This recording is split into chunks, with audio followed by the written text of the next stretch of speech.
मिलन express TV से मैं आरती। करनाल पहलगाम हमले में शहीद हुए विनय नरवाल के पिता राजेश नरवाल ने ऑपरेशन महादेव की कार्रवाई पर कहा, सभी जवानों को मेरा सलाम। मैंने कहा था एक दिन ऐसा आएगा कि यह लोग बख्शे नहीं जाएंगे और आज हमारे जवानों ने बदला लिया।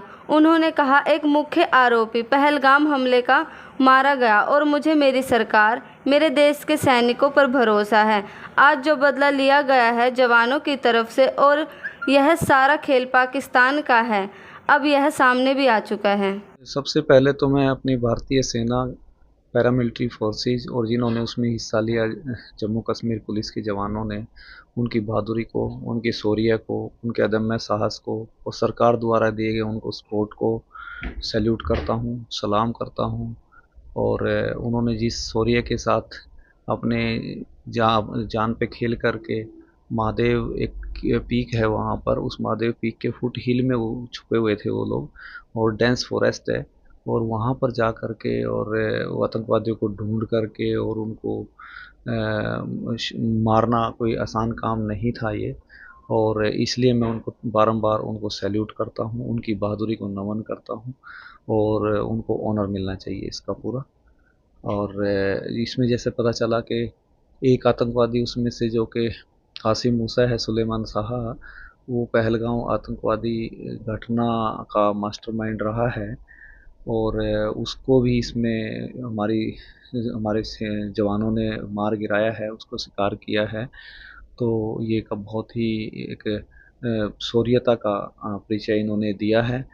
और मैं तो ये कहूँगा कि जैसे पहले भी एक दो बार बात हुई है कि कहीं ना कहीं इसमें पाकिस्तानी सेना और पाकिस्तान का हिस्सा रहा, मतलब हाथ रहा है, वो प्रायोजित था उनके द्वारा ये। और ये टीवी पे मैंने सुना भी है कि हासिम मूसा जो है, ये वहाँ की स्पेशल सिक्योरिटी ग्रुप है एक, उसमें पैरा ओलंपिक, पैरा क्या बोलते हैं, पैरा कमांडो का कमांडो रहा है ये उसमें। तो अब तो इसमें कोई दो राय नहीं रही कि भाई ये उनके द्वारा प्रायोजित है। और कहीं न कहीं एक बहुत अच्छी आज हमें मतलब रिवेंज तो नहीं कहेंगे इसको, पर एक सफलता मिली है। और इस तरह के जितने भी आतंकवादी कहीं पर भी हैं हमारे देश में, दुनिया में, उन सब का ऐसे ही खात्मा जल्द से जल्द हो। जो सिम्टम कैसे जो वहाँ डिवाइस वगैरह मिली है, ये पहलगाम में भी थे, तो लगता है कहीं ना कहीं ये पूरे की पूरी साजिश में सभी लोग शामिल हैं। हो सकता है कि वो सभी तीनों के तीनों भी पहलगाम में शामिल हो, आपको और हमको ही अभी नहीं पता है। अभी जैसे कुछ और न्यूज़ आएगी टीवी पर या कॉरेस्पोंडेंट्स बताएंगे तभी आप भी जान पाओगे और हम भी जान पाएंगे वो तीनों इन्वॉल्व थे या नहीं, और इन्वॉल्व हैं या नहीं हैं। पर वो उनके पास RDX हैं, उनके पास आर्म्स हैं, इस तरह के डिवाइसेज है जो आतंकवादी घटनाओं को अंजाम देने के लिए वो यूज़ की गई हैं, और काफ़ी समय से उस एरिया में वो जैसा कि टीवी पे सुना कि उस एरिया में वो एक्टिव थे। तो एक बहुत बड़ी सफलता हमें मिली आज। सर क्या कुछ कहना चाहेंगे, ऐसी मतलब बात लगातार सामने आई है कि पहलगाम बिल्कुल गौरव की बात है। और ये मैंने पहले 22 तारीख के बाद भी, मैंने जो पहली बार कोई मुझसे बातचीत हुई थी तब भी मैंने कहा था, और जब भी किसी ने मुझसे पूछा तो मैंने कहा कि मुझे अपने भारत सरकार द्वारा दिए गए हमारी सेनाओं को जो सपोर्ट दी गई है उस पर, हमारे जवानों पर, हमारी पैरामिलिट्री फोर्सेस पर और पुलिस पर पूरा भरोसा है। ये कहा था मैंने कि एक दिन आएगा कि बच नहीं पाएंगे, उनको बख्शा नहीं जाएगा, और देखो हमारी सेना ने वो करके दिखाया है। शुक्रिया।